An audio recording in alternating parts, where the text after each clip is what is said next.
What adoption care for enterprise solutions you would recommend?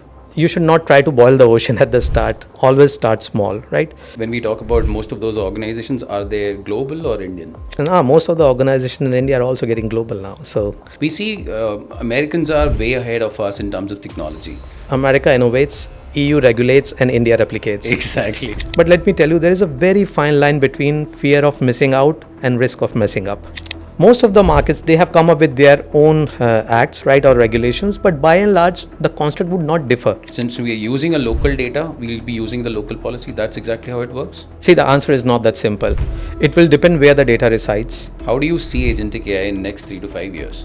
It is nothing but productization of your services. How can you quickly scale your services, right? I mean, you would soon see AI systems of one organization talking to the other, right? When we talk about Agentic AI. What Agentic AI in 2030 will be? Ubiquitous. The emerging tech you most bullish on besides AI? Quantum computing, any day. More challenging, managing tech or managing people? Managing people in tech. AI is definitely going to eat up jobs. What do you think? Well, I would...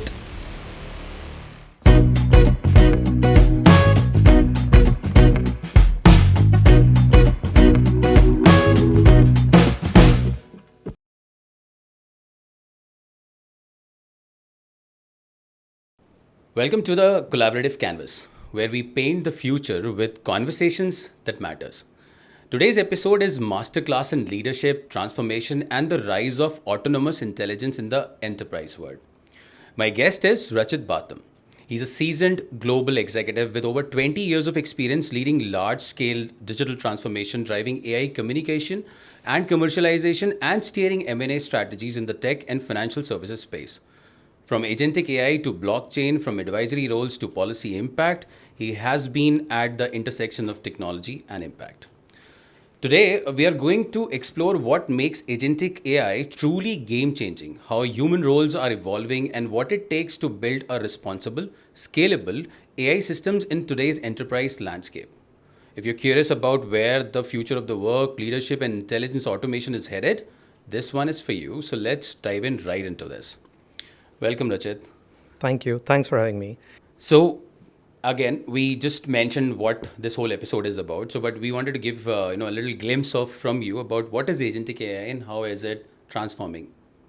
Definitely, I would give you a picture of what Agentic AI means, right? But before I get there, I would also want to draw a contrast how it is different from your traditional and classic AI. That would help you understand why are we talking Agentic AI here. Now, if you look at traditional or classic AI, it basically is an AI or a software system that works on predefined set of rules, right? Underpinned by structured data. It works on human commands. Interestingly, if anything changes in that system, you need to reprogram or retrain the system. Most importantly, these systems are very deterministic. What does that mean? Which means that if you're providing the system with X set of inputs, it will always produce a Y set of output every time, all the time. Now come Agentic AI. So before again getting to Agentic AI, think about AI as a continuum, right? We spoke about the left side of the continuum where we spoke about traditional AI. Now go to the extreme right. That's where Agentic AI is. And I'm not talking artificial general intelligence at the moment. So Agentic AI, right? These systems, they can sense. These are context aware, right? They have memory so that they can think. Now the biggest advantage is these systems are autonomous. So they can act on their own. They have a big feedback loop, right? They understand it, right? And they look how they're performing, they reflect, and then they do course correction, which is how they adapt.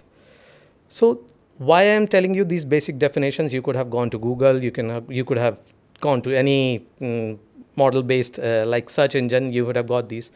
What does this mean? These things will radically transform the workflows, right? Now AI would no longer be an afterthought. You will reimagine your workflows, you will reimagine your processes to put these at the heart of it, right? That is how we are seeing, and at least in my view, we are looking at the other wave of enterprise transformation through Agentic AI. And of course, I would also say, not agent washing, we need to go with a cautious approach. Rajat, before I actually go to the next question, which is more about human and machine collaboration, but this is one question that I asked my earlier guest who also came for an Agentic AI conversation, and he said, AI is definitely going to eat up jobs. What do you think? Well, I would think of it differently. And I've heard this before. Glad that you mentioned that one of your guests mentioned this. And I've heard this from many industry leaders, my peers, right, when I speak with them, that as agentic AI or agency becomes more and more mainstream, the role of humans is going to get diminished. I would argue, right, I would differ on that. It's not an either or play, right? Rather, I'm seeing an evolution of a symbiotic relationship between humans and machines where both will play on their strengths, right? Again, I always talk in continuums or spectrum. If you look at the work spectrum or continuum, agents will take on the heavy grunt work. They will look at automating the processes, right? Where they can take up more, like the work which is more process driven, how can they automate it? Humans will move up on the value spectrum, which is more around decision making, defining the ethical boundaries, guardrails in which these agents would operate. And last, not the least, the relationship management. I'm more than sure where agents stand today, they cannot do relationship management for sure. So it's more like playing onto strengths and then coming together. And see, if you talk about this, I see organizations now, especially leaders, they have a bigger role cut out, especially the people who are in supervisory or managerial roles, right? We all are aware that there's a concept called HR business partner, Yes. right? I see the emergence of a concept called intelligence business partners or automation business partners. Now, what does that mean? These are essentially your business partners which are attached to one business unit, and they will wear many hats. They will identify the right processes which needs to be or where agentic AI needs to be put in, or AI agents need to be put in, or high level of agency. These will also identify the automation business partners. They will identify what blueprint is required, what is the right human agent mix that we are looking at, and more importantly, the piece of change management, which we often tend to ignore. That's the biggest piece. How will these agents and humans coexist in that business unit?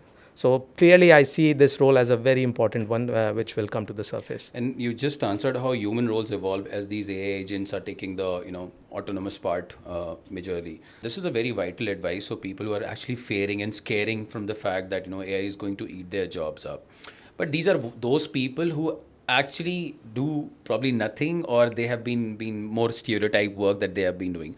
How about change makers? How about policy makers? How about leaders who are actually implementing or running their own business? What is that advice that you would give it to them? Interesting question, and this is something which is very close to my heart, and I keep thinking about it every time, like every morning at least when I get up, like what is where will I derive purpose from? So, see, I would give only two pieces of advice, right? If you may, the first thing is find your tribe, which means your mentors, your partners, and your A team. See, you would have heard this line very cliched, technology is incidental. And I'm a firm believer. It's going to be people who are going to drive the technology, right? The biggest of the transformations that have happened or are happening, they're not just about tools or models. They're about set of people who share a vision and come together to deliver it. So it's about technology. I talked about mentors, right? I consider that point as very important, right? Get a mentor, a group of mentors, people who have gone through the hoops, people who can help you spot the blind spots, rather, I would say. They help you identify the blind spots. See, I know we talk about teams and people, and interestingly, in the circuit of AI, there's already talk going on $1 billion company, right? And that is not far out in reality. So all the behemoths are talking about it. It'll happen when it will happen, right? And only time will tell how many will get there. But till then, identify your tribe, find the right set of people. So that's one. Second, and that's very close to my heart, how much of societal good can you bring, right? Can you be the change maker to the society? If you can touch the lives of people in any way in a positive manner, right? That would really give you purpose. At least it gives purpose to me. I think one of the most fulfilling chapters of my career was working with the Telecom Regulatory Authority of India. So wherein I was working closely with them in defining the governance framework to curb the menace of this spam calls and messages, right? In the right parlance, we call it unsolicited commercial communication. If you ask me, I was personally driven by it, right? Working on it. And again, based on new technology, emerging technology, which is distributed ledger technology or blockchain, as we know, right? As I said, I was quite driven, right? And that is something that's going to stick with me all my life. So all I would say with like my parting thought on that would be, don't chase technology. It will evolve any which case, right? Change something that gives you purpose, right? That's gonna stick with you, and that is how you will sustain. That's a beautiful summary, and I couldn't thank you enough for giving those spam alerts before even with whether we pick it up or not. We know that this is a spam, so never knew that this actually happened because you participated in this conversation and you actually brought that change to the word. So yes, completely agree. Another question with respect to my previous question. So what are those industries that can impact, and what advice you would give to any human being who are like afraid and scared of AI at the moment? Okay. So interestingly, if you look at the industries, right, and there is enough and more material available, but see what is agentic AI doing? It is looking at the industry which are heavy on processes, but there are lots of nuances where you need human judgment. So clearly, I look at financial services, and especially banking and insurance, like part of the financial services, heavily regulated, very process oriented. You have lots of workflows. This is where most of the action would happen, right? So that's where you see lots of agency coming in or AI agents coming in. Now, I always tell people you should not try to boil the ocean at the start. Always start small, right? Figure out the right use cases, figure out the right processes that you need to agentized, right? So you need to put the right set of agency or AI agents into place.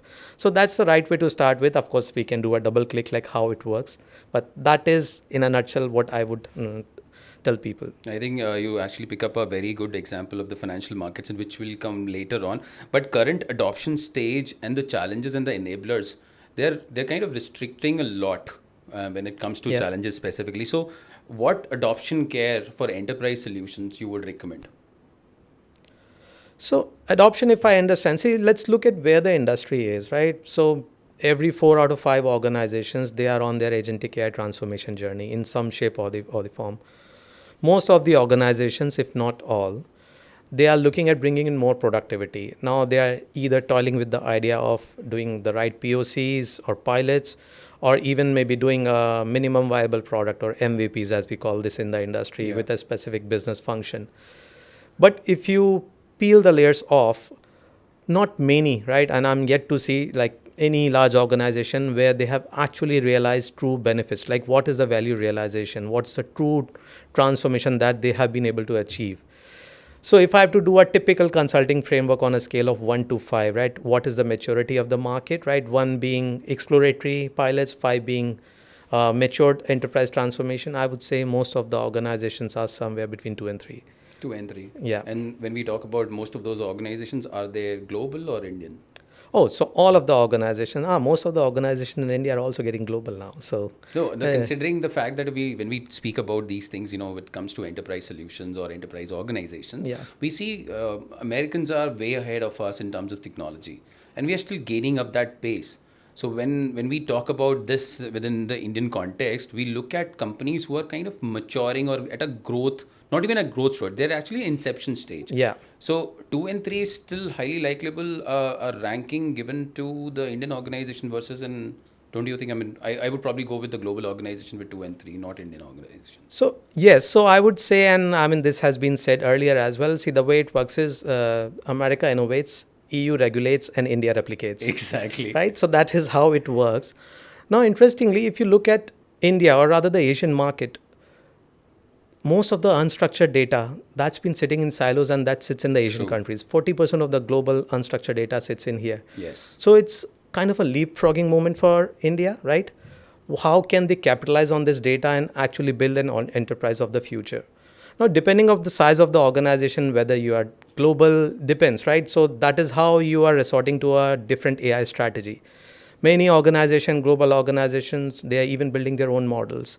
Smaller organizations, they are borrowing the models or they're fine-tuning it for their purpose.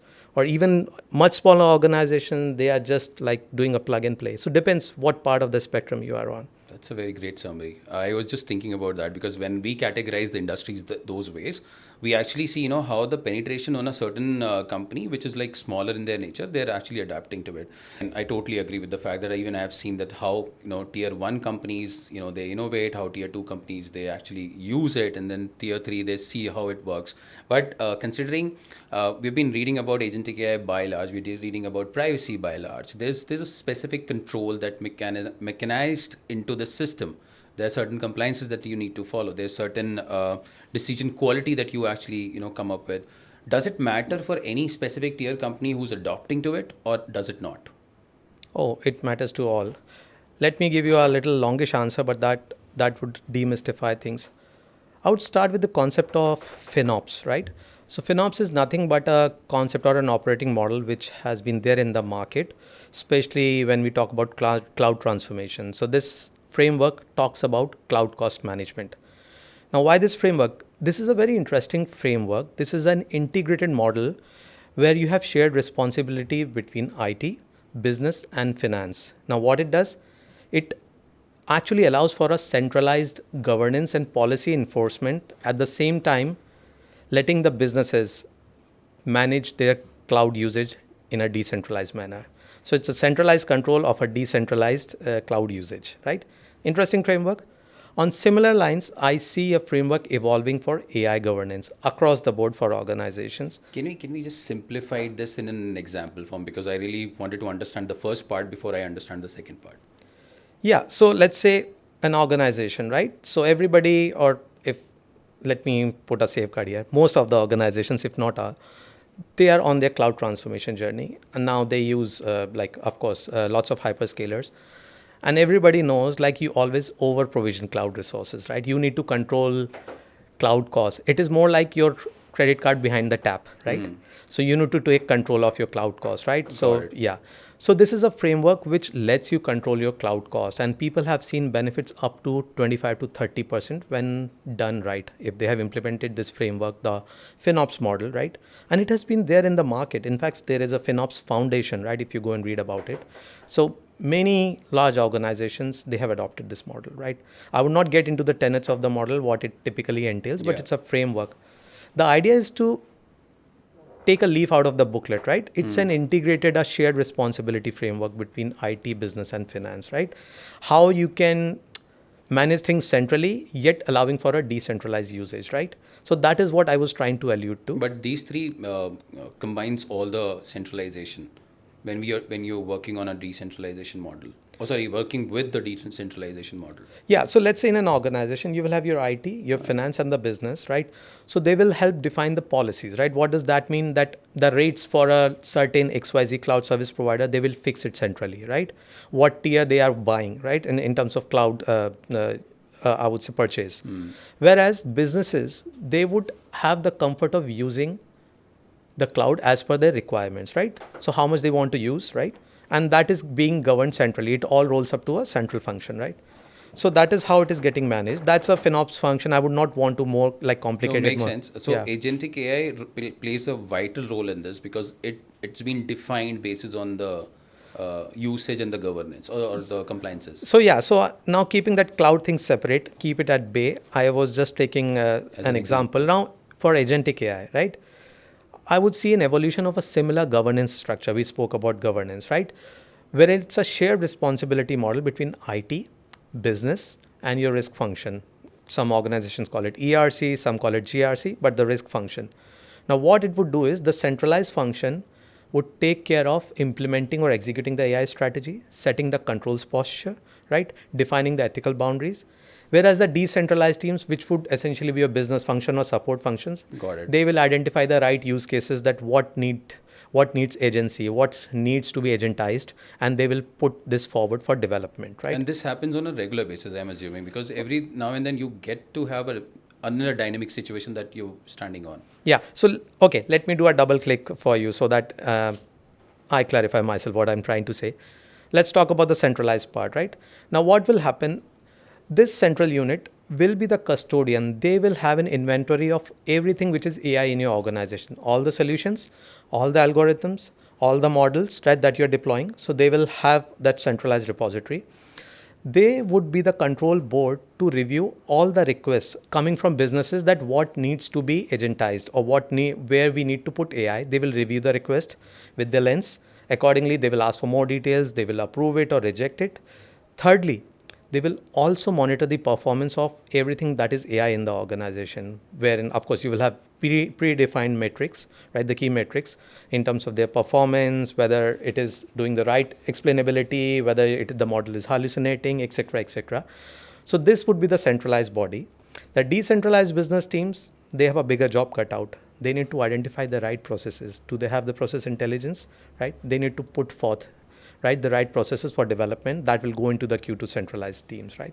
So that is how you will manage. So again, it's a shared responsibility, but that is how you would be able to control how AI is getting leveraged in your organization. See, I call this, everybody is jumping on this bandwagon, right? We want to do agentic AI.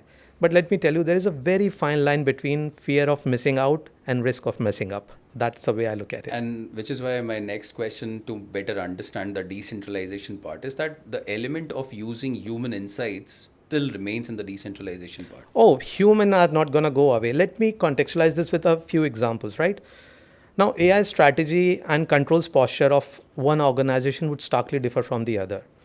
I have known organizations, right, which are leveraging customer data, of course, with customer consent. And when they leverage this customer data into their models, they are clear. Their control posture and their strategy says that the model and the output will belong to the customer, right? Yes.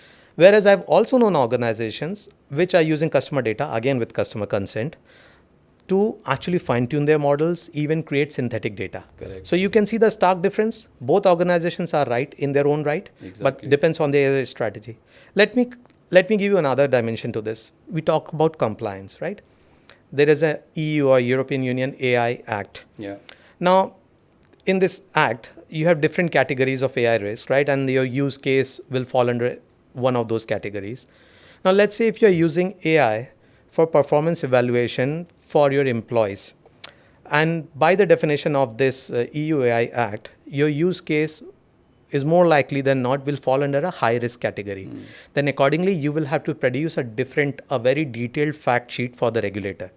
Whereas if you're using AI for your back office operations, let's say for accounts, for your invoice payments, right, just to identify anomalies, this will get classified as a low risk use case, and then you will have to produce a different fact sheet for the regulator, right? How about the centralized team regulating this? Because the business would not know what am I supposed to produce, right? That's So- where you need centralized governance to guide the teams. And that's being categorized with high risk to low risk categories. So again, yeah, so we have tiering, right? So I'm talking about the EU AI Act. Most of the markets, they have come up with their own acts, right, or regulations, but by and large, the construct would not differ, right? But you mentioned that US innovate uh, Yes. and EU regulates. Does that regulation actually implies in India as well? No, so India will come up with their own regulation. We have our DPDP, like the Data Protection Act. So I'll not get into the regulatory part of it. But the fact is that that low risk factor or high risk factor, the way we are categorizing how to use it, still remains the same. Though few things here and there may change. Of course. So yeah, of course. See, the skeleton broadly would not differ. It's only the way the lens you pick up how to look at it. But it always will protect the interest of the consumers, right? That is how regulations are being And when it built. comes to compliances, we work internationally. Sometimes we using a international Indian data and using it for an EU process. The compliance, as in again, the skeleton remains the same. Does it mean that since we are using a local data, we'll be using the local policy? That's exactly how it works. See, the answer is not that simple. It will depend where the data resides, right? Okay. So data residency requirements, many requirements, right? So I'm not opening a can of worms here. So it's not a very straightforward answer. But that needs a lot of, I think, canvassing to understand where it works. Absolutely. And I'll go back to the point that I mentioned, and that is where your centralized team would guide you, right? Yes. Because you have identified a use case from a business lens, right? From a business perspective, but you would need guidance. And that's when you will go to the centralized team that would help you guide this, right? So that you do not run into any risks. And the biggest one that you will carry on your book is reputational risk. And when you say centralized team, do we have any other roles within the ecosystem? We spoke about different tiers. We spoke about different companies. We spoke about single skeleton way. That we spoke about different compliances. The role of acquisition in partnership, does it also matters here? Oh, that's a tricky question you have asked me. See, let me widen the aperture here, right? When we talk about emerging technology, right? So this could become a really tricky question. I am seeing, and we all are seeing, quite an uptick when it comes to acquisitions and partnerships in the space of AI, right? Okay, let me give you a perspective here, right? Let's look at the product companies and the services companies, right? Now, the product companies, the product market, like if I look at the stats, I'm a person who believes in stats, right? Then that is how we drive the market. The market valuation is somewhere about $1 trillion, right? Whereas when you look at a typical business process management market, right, that market is somewhere in the range of 4.5 to 5 trillions, right? Now, again, coming back to the work continuum, right? See, if you look at the work continuum, roughly 30 to 40% is already automated, right, by the technology of the time with rule-based automation, RPA. So let's knock off 30 to 40%. Now, out of that remaining, let's say 60 to 70%, 30% would still need human judgment, right? So the way AI or agentic AI stands today, we would need that human judgment. That leaves us with what? Another 30 to 40%. That's the golden space everybody's vying, right? That is where, like, which was limited by the technology of the time, which is getting unlocked by agentic AI. That is what everybody is looking at, right? So now, interestingly, the product companies, they are building an AI layer into their products, but they need process intelligence, right? And that is where they are partnering with consulting organizations, service organizations, right? BPM organizations for a joint go-to-market. Whereas if you look at the services organization or a BPM organization, they clearly understand that this is a big share of the market. But if they keep building solutions which are boutique, very custom, they would never be able to scale. That's where the concept of service as a software is coming to the surface, right? It is nothing but productization of your services. How can you quickly scale your services, right? Replicable services, whereas offering some degree of modularity and flexibility to the customers, right? So you're seeing this is something like interesting. People are meeting in the middle. Like product companies are trying to build the services layer, services companies are trying to productize it, right? Now these services companies are leaning towards an ecosystem-based model, like when they look at their technology stack. So on the infrastructure layer, they're partnering with lots of hyperscalers, cloud service providers. On the intelligence layer, they're partnering with lots of AI players, right, to offer the choice of different AI models. So interesting. The third bit that we all are seeing in the market is the rise of open ecosystems, like in the space of AI. Most of the AI behemoths, if not all, they have come up with this open AI ecosystems, right, which is nothing but democratizing AI technology. So what they are doing, they are provided access to engineers, organizations, researchers to this AI technology. And see, the benefit is manifold. What happens is this helps in faster development of AI technology, helps them improve the performance of their AI, also helps them in building the interoperability frameworks, right? Because AI is not an experiment. I mean, you would soon see AI systems of one organization talking to the other, right? When we talk about agentic AI, and also helps in garnering regulatory attention, right? So it helps in many ways. So these are the activities which I'm seeing from in the market, and I'm sure like many leaders, right, in the market, they all are observing this space very closely. I'm sure. I mean, because a lot of people are still talking about agentic AI, and I still believe, um, even within my podcast, the guests that I've spoken about, it is still in a very early stage. A lot of evaluation still needs to happen. How do you see agentic AI in next 3 to 5 years? Oh, agentic AI in next 3 to 5 years. See, it is only going to get mainstream, right? So increasingly, like, see, you're starting with your basic processes, right? And I always call it, when you are looking at no unknown waters, like, or rather, let me put it another way, right? Get into the pool from the shallow side if you don't know the pool, right? So what you should do is, or what people are usually doing is, they are looking at the middle of it and the back office processes. Of course, clearly what they are trying to derive out of that is increased productivity, but at the same time it allows you to buy in time, right, to create trust in technology within the organization as you graduate towards more critical business processes, like which are more customer facing, more front office based, right? So that is where the organizations are. So this is only going to go up on the value spectrum. And of course, the developments in this technology are happening at such a rapid pace that I don't have a crystal ball to predict what's going to happen in the next 5 years. But again, I can only say that the penetration is only going to go up north. Yeah, I mean, looks like it's really even. I agree that hard to predict what will be agentic AI in next 5 years. But the impact is it's global, and again, I'll probably take you back to the same question: who's going to get impacted the most? First of all, in next say 6 months or 8 months, we talked about financial markets. Who else?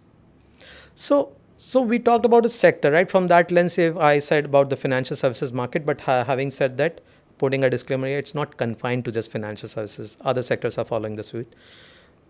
If I look at the processes, like what's gonna get disrupted or transformed, it's gonna be the finance function, right? The supply chain operations, your HR operations, right? Claims management in insurance, right? Now, why I'm saying all of these And things? sounds like all the services factor.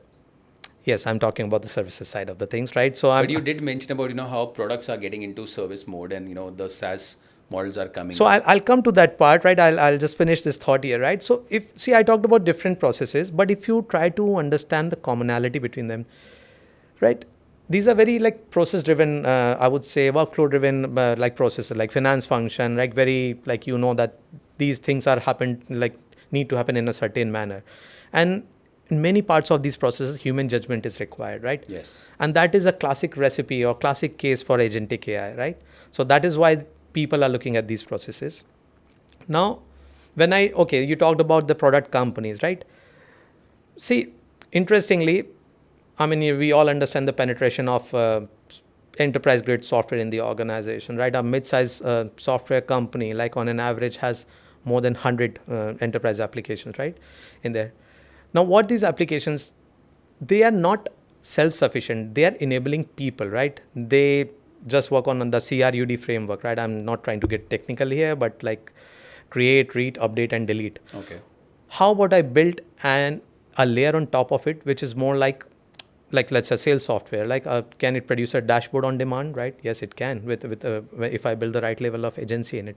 So again, I talked about that 30%, that golden share, right? They are buying that share. How can I actually displace humans from that, and my software is self sufficient if I build in that layer? So that is why they're putting that integrated layer of service on top of it. And if you look at it, it also makes sense for these organizations.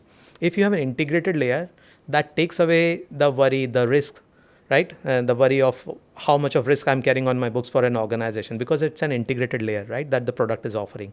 So you have a better chance of selling that to an organization because it's an integrated layer, right? But does it mean that you're minimizing the human resource to it, because now you have somebody's taking care of building a dashboard, for example?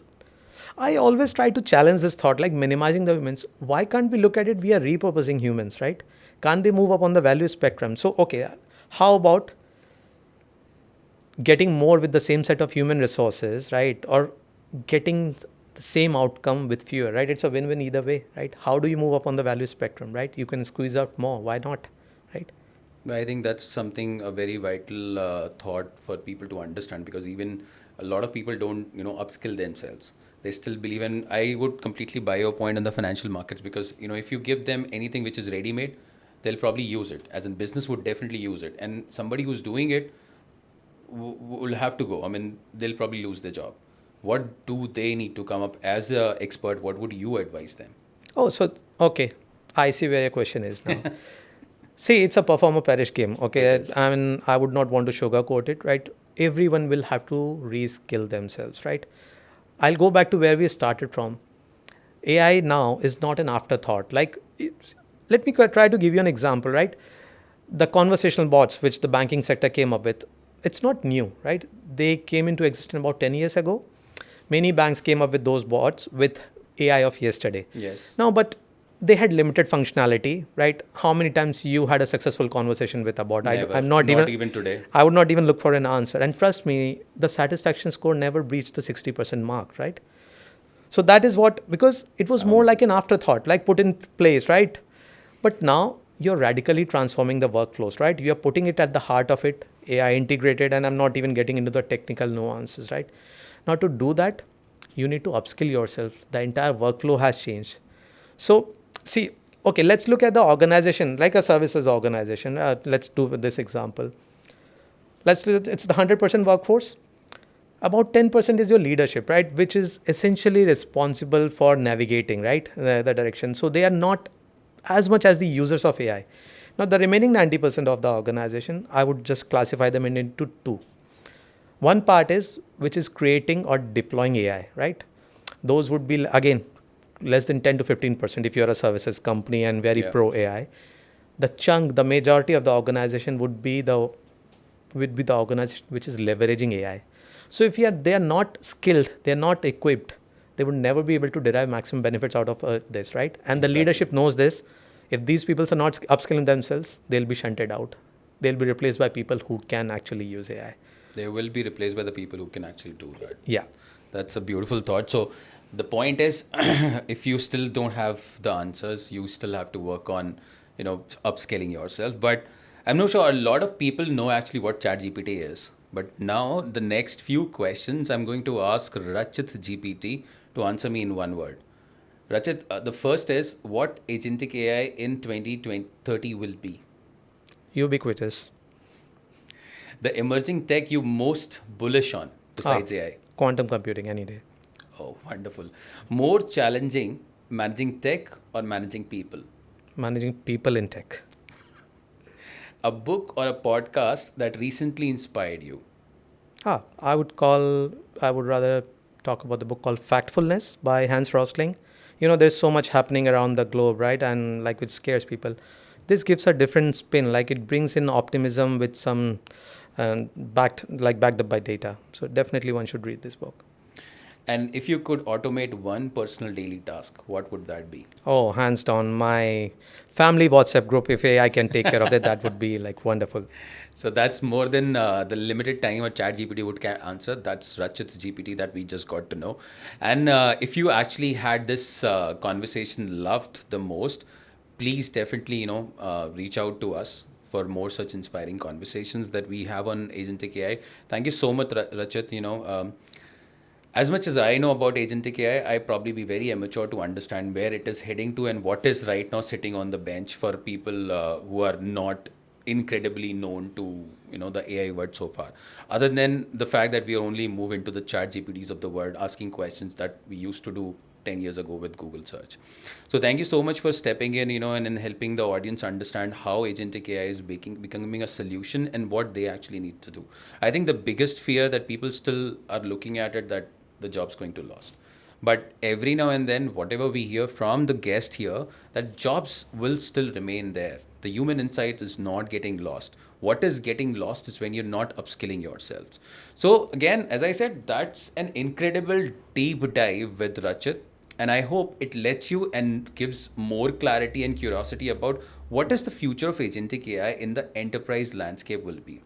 What stood out to me was an autonomous agent won't replace human, and that's exactly what I've been reciting every now and then whenever I speak with you guys, but will redefine us. And for the future demands, new leadership, new governance, and the models and the new ways to create value is still ahead of us. So if you're building in the AI space, leading the digital transformation, or simply want to stay ahead of the curve, take this as your cue to upskill, rethink all the workflows, and the most importantly, find your tribe, just as Rachit emphasized. Liked what you just heard, so don't forget to follow in the collaborative canvas on Spotify and subscribe to the YouTube channel because we get more trailblazing guests and transformative insights coming your way. Comment below if you have any thoughts or question, and let us know what you kind of exploring the world of AI and enterprise tech, and I would bet I'll get you the guest who would speak more about it. And if you're an industry expert, innovator, or founder with a story to tell, reach out. Maybe you should be the next guest. Until then, keep learning and keep evolving.